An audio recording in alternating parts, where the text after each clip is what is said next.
नमस्कार साथियों, आप सभी का हमारे YouTube चैनल में स्वागत है। जैसा कि आप सब जानते हैं कि आज दिनांक 8 फरवरी को जया एकादशी है। इस दिन एकादशी व्रत कथा पढ़ने और सुनने से बहुत सारे पुण्य प्राप्त होते हैं। इस पूरे वीडियो में हम आपको पूरी व्रत कथा सुनाएंगे, सो अंत तक इस वीडियो में बने रहें। साथियों, एकादशी की कथा शुरू करने से पहले कुछ इम्पोर्टेंट चीज़ें हैं जो पहले मैं बता देता हूँ। माघ शुक्ल की एकादशी तिथि को जया एकादशी का व्रत रखा जाता है। कहते हैं कि इस दिन पूजा उपासना से व्यक्ति को मोक्ष की प्राप्ति होती है और ज्योतिषविदों का कहना है कि जया एकादशी के दिन कुछ दिव्य उपाय करने से इंसान की तकदीर चमक सकती है। आइए कुछ ऐसे ही उपाय जानते हैं। यदि कोई भी व्यक्ति कर्ज से मुक्ति पाना चाहता है तो जया एकादशी के दिन एक तांबे के लोटे में चीनी मिलाकर पीपल को जल चढ़ाएं। ऐसी मान्यता है कि पीपल के वृक्ष में भगवान विष्णु का वास होता है। यह दिव्य उपाय करने से श्री हरि की कृपा से इंसान कर्ज मुक्त हो जाता है। घर में सुख शांति के लिए जया एकादशी पर तुलसी की 11 बार परिक्रमा करें और फिर भगवान विष्णु का स्मरण करें।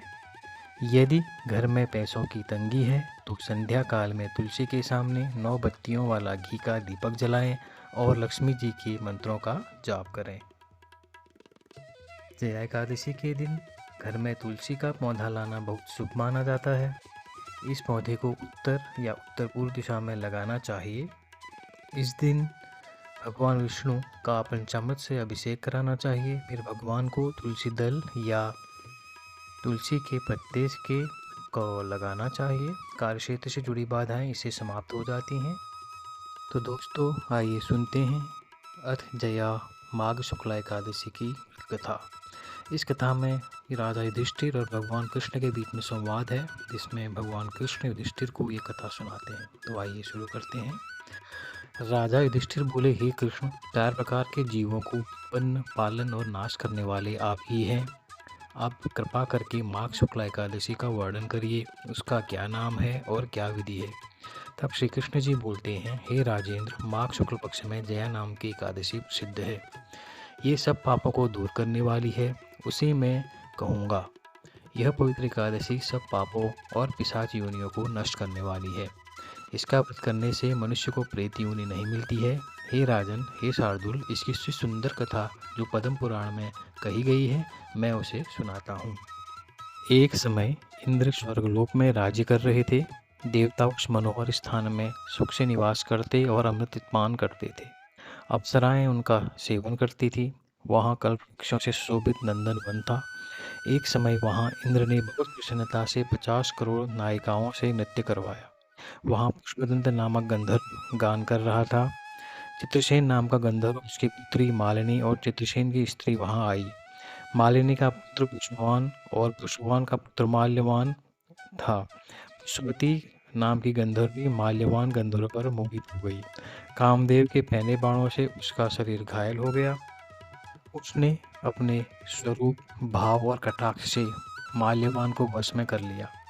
इंद्र को प्रसन्न करने के लिए नृत्य में वे दोनों आए और अप्सराओं के साथ गान करने लगे। मोहित होने से उनका चित्त डामाडोल हो गया। इसे शुद्ध गायन नहीं कर सके। परस्पर दोनों की दृष्टि बद गई और दोनों कामदेव के वशीभूत हुए। ताल और वैराग की गति बिगड़ने से इंद्र उन दोनों के मन की बात जान गया। तब इंद्र ने अपना अपमान समझकर कुपित होकर उन दोनों को शाप दे दिया। मेरी आज्ञा भंग करने वाले मूर्ख पापियों, तुमको धिक्कार है। तुम दोनों पिशाच रूप में हो जाओ। मनुष्य लोक में जाकर अपने कर्म का फल भोगो। इस प्रकार इंद्र के शाप को पाकर वे दोनों बड़े दुखी हुए।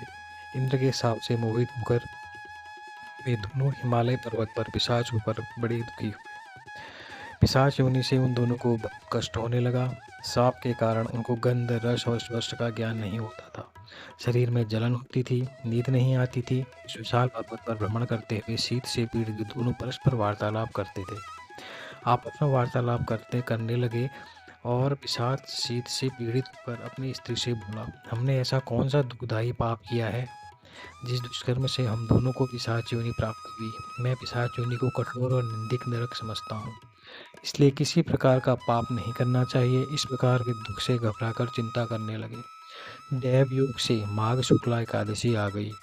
तिथियों में श्रेष्ठ जया नाम की प्रसिद्ध तिथि आ गई। उस दिन उन दोनों ने कुछ आहार नहीं किया। हे नृपते, उस दिन उन दोनों ने जल भी नहीं पिया, न जीव हिंसा के, न पत्ते और न फल खाए। वे देनी दुखी होकर पीपल के पेड़ के पास पड़े रहे। उसी तरह पड़े हुए उनको सूर्यास्त हो गया। रात जाड़े से कांपने लगे और जड़ सरीखे हो गए। शरीर और भुजाओं में परस्पर आलिंगन किए हुए पड़े रहे। न नींद आई, न सुख मिला, न मैथुन की इच्छा हुई। हे राजा शार्दुल, इस प्रकार इंद्र के शाप से पीड़ित उन दोनों दुखियों की रातें बड़ी कष्ट से व्यतीत हुई। परंतु एकादशी के व्रत और रात्रि में जागरण करने से उन दोनों को व्रत के प्रभाव से जो फल मिला उसे सुनो। हे नृपते, जया एकादशी का व्रत करने से और विष्णु के प्रभाव से द्वादशी के दिन दोनों पिशाच योनि से छूट गए।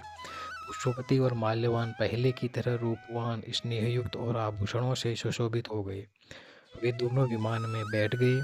इंद्र के सम्मुख जाकर प्रसन्नता से प्रणाम किया। उनको पहले की तरह देखकर इंद्र को आश्चर्य हुआ। इंद्र बोला कि किस पुण्य के प्रभाव से पिशाच योनि दूर हुई, किस देवता ने तुझको मेरे शाप से छुड़वाया। माल्यवान बोला, वासुदेव की कृपा से और जया एकादशी के व्रत से हमारा शाप मोचन हुआ है। फिर इंद्र बोला, एकादशी का व्रत और विष्णु की भक्ति करने से तुम पवित्र हो गए हो। जो मनुष्य शिव तथा विष्णु की भक्ति में लीन है वे निसंदेह हमारे भी पूज्य और वंदनीय हैं। अब पुष्पवती के साथ स्वर्ग के सुख से विहार करो। हे राजन, इसलिए जया एकादशी का व्रत अवश्य करना चाहिए। जो कोई श्रद्धा और भक्ति से जया एकादशी का व्रत करता है वह करोड़ों कल्प तक वैकुंठ का आनंद करता है। इस पाठ करने से तथा कथा को सुनने से अग्निष्टोम यज्ञ का फल मिलता है। इस दिन फलाहार करना चाहिए। इस दिन धूप दीप नैवेद्य से विष्णु भगवान की पूजा की जाती है। इस दिन गुंदागिरी के साठे का सागार लिया जाना चाहिए जो कि शास्त्रों में वर्णित है। साथियों, ये थी जय एकादशी की व्रत कथा। आशा है आप इसका श्रवण करेंगे, अन्य लोगों को भी सुनाएंगे। धन्यवाद।